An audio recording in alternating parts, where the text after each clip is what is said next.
નજીક સમય આવ્યો છે. છઠ ગઈ, સાતમ ગઈ અને આઠમ આવી. આઠમનું સુંદર સવાર થયું છે. આ સૂર્યનારાયણમાં કંઈક વિશેષ તેજ દેખાય છે. કૃષ્ણ અષ્ટમી આવી,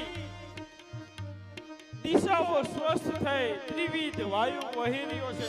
નદીઓમાં આજે જળની જગ્યાએ અમૃત વહી રહ્યું છે.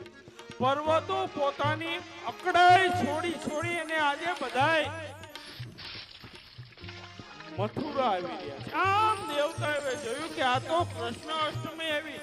દેવતાઓ બધા તૈયાર થયા છે. પોતાના વાહનો તૈયાર કરી અને પ્રભુ પ્રગટવાના છે, એના દર્શન કરવા માટે દેવતાઓ તૈયાર થયા છે. મથુરા વાસીઓને માં આજ કંઈક નવીન લાગે છે.